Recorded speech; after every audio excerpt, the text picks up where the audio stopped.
like he was a dream guy, you know, very soft spoken, presented himself like a very cool, rich, cool guy. The way he put himself, he was like one of the prominent, he invited me for a date. I was arrested and taken to a very small room. Guys, that's when it hit me that something bad is happening. You know, we will meet at 680 Hotel. You know, 5-star. Guys, welcome back to my YouTube channel. For those who don't know me, my name is Hari the Blessed Queen. And karibu sana. If you're new here, kindly subscribe to my YouTube channel. And if you're an old OG, welcome and welcome back. I love you guys. Thank you for your support, always watching my videos. Kindly like. Today I want to see how many people will like. Kindly like this video. Share. I've shied away from this topic for so long, guys, and I think it's time I talk about from this topic for so very long. And every time I think about this, I feel like you know that feeling. So years back, guys, years back when I was looking for love, let's put it that way. So one fateful day I went to Facebook, and on Facebook I saw a message on Messenger. I was drawn to that message. I was in my early 20s. I was drawn to that message, and that the message was from a guy who was looking for love, and like he was looking for a serious relationship and he wanted to settle down. Like that's how he put it, you know. It's like he studied my Facebook, and he knew how to con me or to scam me, so to say. So that fateful day I got that message, guys, and after reading that message, I just said there's no harm in replying. I replied to that message, guys. Little did I know I was just putting myself in fire. So I answered the message. We started talking with the guy, back and forth, back and forth, back and forth. He looked, he presented himself like a very cool, rich, cool guy, like a very rich, cool kid, if I can put it that way, guys. So from my perspective, like the way he put himself, he was like one of the prominent people's kids. He was staying in Runda, and he mostly was using his own driver, like his father could, and he was in Nairobi University, the way he put it, and he was so loaded, and he was a Christian. That's how he put it, like a Christian, you know. So all these things, like I was when I read all, when we were talking and he told me about all these values, I was like, oh my goodness, I've hit a jackpot, and I've just got what I wanted in life, you know. I will not search anymore. So that was me. That's what I was thinking back then, guys. I literally did I know something was coming. So after talking for some time, he invited me for a date. And at first I was so hesitant because like it was from Facebook, it was online, and I was so hesitant, and I was thinking maybe this is a scam. You know, that back voice that was telling me maybe he's a scam. I should just brush it off. But there's another big voice saying, like, girl, you know you'll make it in life. Like, you've got the person that you've always wanted. Like, he was a dream. Like, he was a dream guy, you know. I don't know if you understand what I'm saying. He was a dream guy, guys. Like, he, you know, you pray, like, you pray for tall, dark, and handsome, rich, and like, you know, and you get all that together in one package. So it was like that dream. So after talking for some time, I agreed with him, like, we'll meet on Sunday. And you know what, guys? He told me we'll meet at 680 Hotel. You know, 5-star hotel. You know, so when you think about someone who's ready to even to take you to a 5-star hotel, you're saying, oh my goodness, this is this is it now. And I was like, part of me was so happy, and part of me was like, this is a scam. But you know, because of the qualities that he had given me, I was drawn to this other part. You know how the body draws you to, you know. So I was drawn to this other side of these things he told me. So that Sunday, before Sunday, I told my mom, and my mom told me, you should be very careful.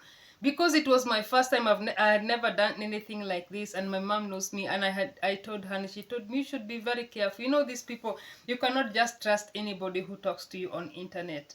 And I was like, let me just try. You know, I was hard-headed and did not listen. So we planned, like I said, I'll go to church on Sunday in town, and then after that, I'll go to the date at 680 hotel. So Sunday I woke up, I dressed, guys. I dressed on my Sunday dress. I put on my Sunday dress with Sunday best, guys. I put on my Sunday best. I was so prepared. You know, I'm saying, like, because I'm going to meet a kid from a rich family. Now let me just dress to impress. You know what I mean? So I dressed to impress. And I went to church. I went to one of the mega churches in Nairobi. And then after that, but in church, when I was in church, there was still a voice inside me telling me, maybe I should not go. Maybe this is a scam. But there was that very big voice telling me, you've hit a jackpot. Don't refuse to go. Because if you refuse to go, you regret the whole of your life. So, you know, that very big voice was telling me like that. So I decided, okay, after church, I walked up to 680 hotel. I went there. I texted him that I'm at 680 hotel, and he told me like in 10 minutes I'll be there. So I sat there waiting for him, guys. Guys, the guy, so after like 10 minutes, someone walked behind me, and then he said hi. After looking at the guy, he was totally nothing like the way he described himself. Like, I was just put off by seeing him. But he smiled. His voice had changed. Before, he was just speaking on with he was very soft spoken. Like, he was so soft spoken. Like, he presented himself like one of the rich kids, guys. I don't know if you understand what I'm saying. So when he sat down, I was looking at him and I was saying, everything he was telling me in my mind before now started running in my mind. Like, he was telling me he's a cool kid, rich kid, he lives in all these things.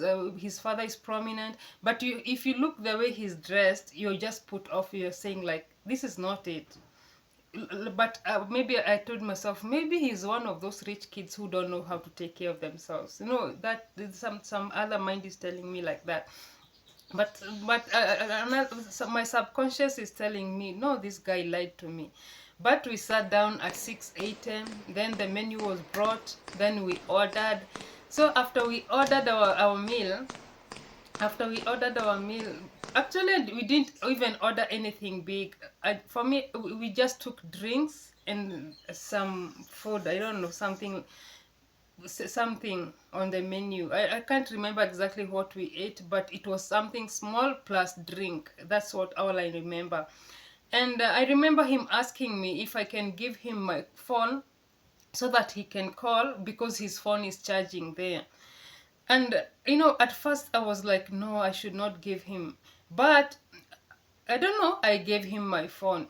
So I saw him make a call. Then he started walking, making that call. And that was the last time I saw him, guys. So I sat there on the table. I waited for like an hour. He was not coming back. Then the waiters were asking me if I should pay the bill and go, but I told him the person who's paying the bill is coming. He did not come. Like, after 1 hour, he did not show up.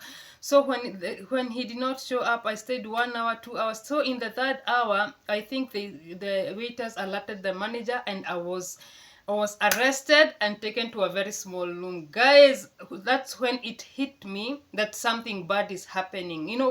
At first I was just hesitant. I was saying, maybe he's coming back. But when I was arrested and taken to that small room, now I started sweating. I saw like something is happening.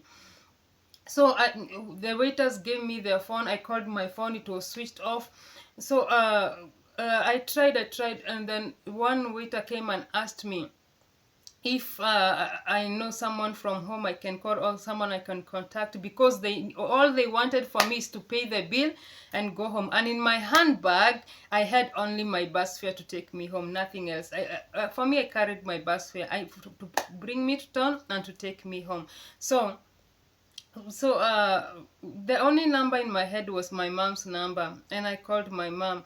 When I called her, the waiter gave me the phone and I called my mom. When I called her, I explained just a little bit what had happened, and she asked me, so where are you? I told her I'm at 6-8, and they have locked me in a room. So, and she asked me, so how much is the bill? I said it's 1,000. Back then, 1,000 was so a lot of money, guys. And can you imagine? I just drank like soda and I don't know what. So I waited like an hour. My mom and my sister came. Like I waited there in another hour. No, so that's like 5 hours. I waited for another 1 hour, and then they came. When they came, they talked to the manager. Then they were given access to where I was, and then they came and I explained everything. And then after explaining everything, then they paid. And then the hotel manager told me that I should be very careful, but that there are so many bad people out there, guys.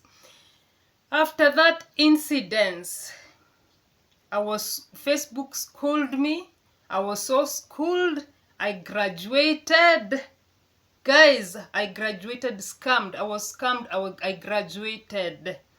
And from that time, guys, sometimes you say, like, there are so many bad online stories, but yeah, they are successful online stories. But that was one of the bad ones, guys. And when I graduated from that, I never wanted anybody to joke with me. So I went home, and my mom was telling me, I told you, I told you, you could have listened to me. You could have listened to me. Why didn't you listen to me?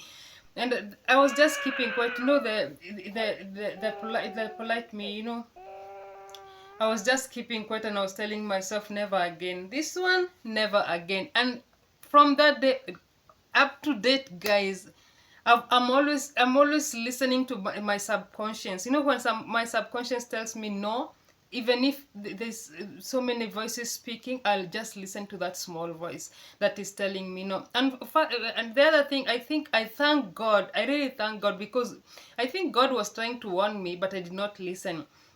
And that's why I went through that. And maybe God also prepared me, so that I can learn, so that maybe God wanted me, like, to sail through. God wanted to show me how I can sail through and reach where I am right now, guys. So this journey has been interesting. I thank God. He's been faithful to me. That day he protected me. Let me ask you guys, if it was not for God, maybe he could have just taken me somewhere and done in something wrong. But God protected me. The money went, my phone went, but I got an experience. I was schooled, I graduated, and I graduated mentally. And from that experience, my sister was laughing. My sister was laughing until she fell down, and I was like, oh my goodness. That laugh was just irritating me. Even when I got home, I could not eat. How can you eat, guys? How? Tell me, how can you eat? I was just thinking to myself, today I was the biggest fool of them all. That is what I was telling myself that day.